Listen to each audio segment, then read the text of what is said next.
안녕하세요. 시니어 세상의 강 대표입니다. 오늘은 제2의 직업을 고민하시는 중장년층 분들을 위해서 조금은 이색적인 직업을 소개해 드릴까 합니다. 이 직업은 어쩌면 청년보다는 우리 중장년층에게 더 맞는 일이 될 수가 있겠는데요. 무엇보다도 시대의 변화에 맞게 그 수요도 점점 늘어나고 있는 직업이기 때문에 오늘 여러분들께 소개하고자 합니다. 바로 노인 프로그램 강사라는 직업인데요.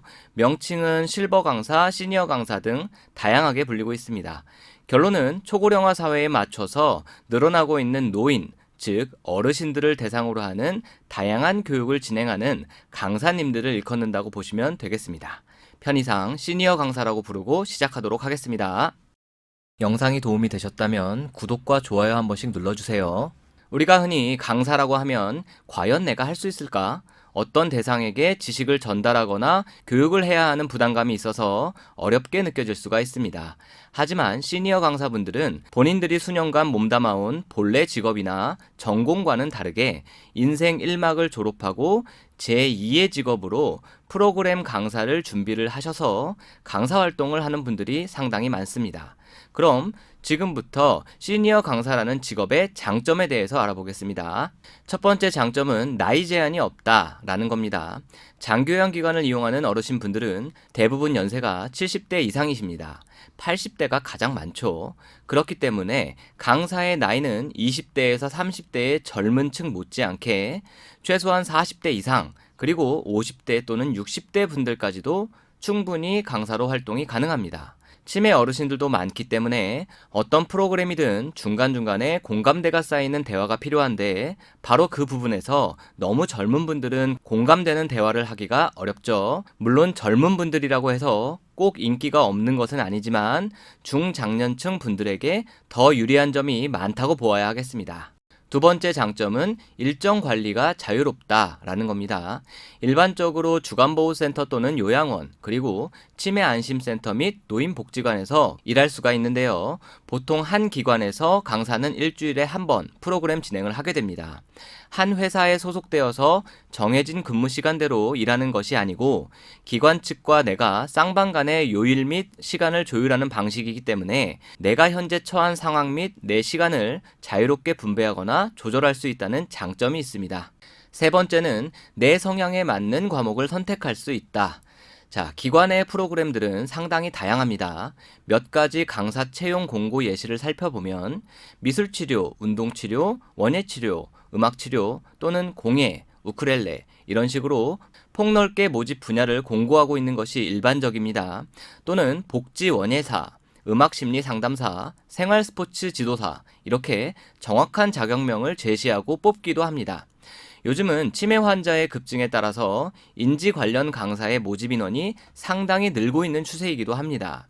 결론적으로 여러분들이 지금까지 해온 직업이나 전공과 관계없이 자유롭게 내 성향에 맞는 혹은 내가 잘할 수 있는 것 같은 분야를 선택을 하는 것이 가능하다는 말입니다. 네 번째는 돈도 벌고 건강도 챙기고, 자, 기관의 프로그램 강사로 활동을 한다는 것은 생각보다 다방면에서 이득이 됩니다. 단순히 우리가 노동을 해서 돈을 번다는 개념을 넘어서서 내가 프로그램을 준비하면서 그리고 프로그램을 진행하면서 계속적인 두뇌 활동을 하게 되고 신체 활동이 자연스럽게 많아지면서 운동의 효과도 볼 수가 있는 것이죠. 이것은 요즘 급격히 늘어나는 조기 치매나 우울증을 나 스스로 예방하는 방법이 될 수도 있겠습니다. 또한 이왕 일을 하면서 어르신들이 나로 하여금 즐겁고 행복해 한다면 참 보람된 일자리가 되겠죠. 마치 자원봉사하는 느낌이지만 돈도 벌 수 있는 그런 일이 될 수가 있겠습니다. 다섯 번째, 직장 스트레스가 거의 없다. 자, 사실 프로그램 강사님들은 프리랜서 분들이 대부분입니다.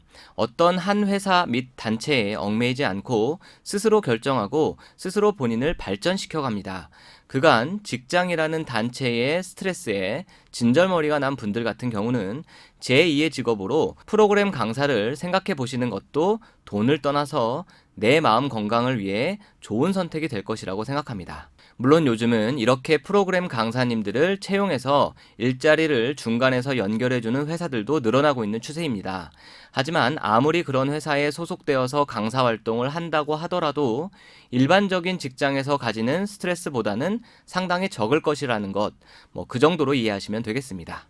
여섯 번째, 앞으로 일자리가 계속 늘어날 것이다. 자, 노인 인구의 증가와 함께 계속적으로 늘어날 수밖에 없는 것이 바로 노인들을 위한 복지 및 요양기관들입니다. 이러한 기관들은 앞으로도 계속적으로 늘어날 것은 확실하기 때문에 지금부터 준비를 하셔도 충분히 일자리가 있다고 생각하셔도 되겠습니다. 또한 이런 노인 프로그램은 어르신들과 정서적인 교감을 가져가면서 진행을 해야 하기 때문에 아무리 로봇 기술이 발전한다고 해도 이 일을 대체하기는 쉽지가 않습니다. 그러니 앞으로도 일자리는 계속 늘어나게 될 것이라는 예상이 가능합니다. 자, 지금까지 장점만 말씀을 드렸는데요. 물론 단점들도 존재합니다. 가장 큰 단점이라고 할 수 있는 것은 바로 이것인데요. 일거리가 안정적이지가 않다. 당연히 프리랜서 성격을 가지고 일하는 것이다 보니까 내가 스스로 개척하지 않으면 일거리가 알아서 들어올 수가 없습니다. 특히 아직 경력이 없는 경우에 쉽게 강사로 채용되기가 어렵다는 단점이 존재합니다. 또한 코로나라는 위기와 함께 고용 불안을 겪는 것이 바로 시니어 강사라고도 볼 수가 있습니다. 다들 알다시피 복지관이나 장기요양기관 등은 노인들이 집단 이용을 하는 시설이다 보니까 코로나와 같은 전염병에 상당히 예민하게 대처하게 됩니다. 그로 인해 강사님들도 덩달아 일을 쉬게 되는 경우가 종종 있을 수가 있습니다. 두 번째 단점은 차량 이동 시간이 길다라는 건데요. 이것은 프리랜서 강사로 근무하기 때문에 어찌 보면 너무나 당연한 단점이 되겠습니다. 각 기관들과 계약을 맺고 요일마다 또는 시간마다 방문을 해야 하는 일이기 때문에 차량은 필수라고 보셔야겠죠. 프로그램의 내용에 따라 다르겠지만 필요 재료나 기구 및 도구 등을 항상 운반해야 하기 때문에 이동 시 어느 정도의 체력이나 요령도 필요합니다. 게다가 요즘 같은 고유가 시대에는 분명 단점으로 작용할 수가 있습니다. 세 번째는 계속적인 자기 발전이 필요하다. 자, 아무리 노인들을 대상으로 하는 강사라고 하지만 계속적으로 발전하고 변화하는 모습을 가져야만 성장할 수가 있습니다. 인지 능력이 좋은 어르신들일수록 강사에 대한 기대치가 높고 같은 패턴이나 방식만 고집하면서 진행하는 프로그램은 어느 순간 어르신들에게 흥미를 유발시키지 못하게 되겠죠. 결국 기관에서도 계약이 만료되면서 더 이상 재계약을 하지 않는 경우도 종종 발생하게 됩니다. 즉, 계속적인 자기 발전을 위한 노력이나 프로그램 구상 등을 끊임없이 해야 한다는 점이 조금은 부담으로 작용할 수가 있습니다. 네 번째는 4대 보험 가입이 어렵다라는 건데요. 사실 이 부분은 장점일 수도 단점일 수도 있습니다.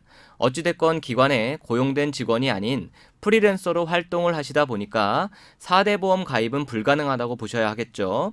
그러다 보니 국민연금이나 건강보험료 납부에 부담이 좀 되실 수가 있습니다. 또한 고용보험 가입을 통한 향후 실직 시에 실업급여 등의 혜택을 보기가 어렵습니다. 지금까지 시니어 강사의 장단점을 알아보았는데요. 여기까지 시청을 하셨는데 나는 관심이 많이 생긴다 하시는 분들은 이어서 2부를 시청하시면 도움이 되겠습니다. 2부는 며칠 안으로 제가 편집 정리를 마무리해서 영상 업로드하도록 하겠습니다. 그래서 2부에서는 시니어 강사의 급여 및 구직 방법뿐 아니라 그럼 현실적으로 이런 시니어 강사가 되기 위해 어떤 과정이 필요한지에 대해 그 방법들을 한번 이야기해 보도록 하겠습니다. 오늘도 시청해 주셔서 감사합니다.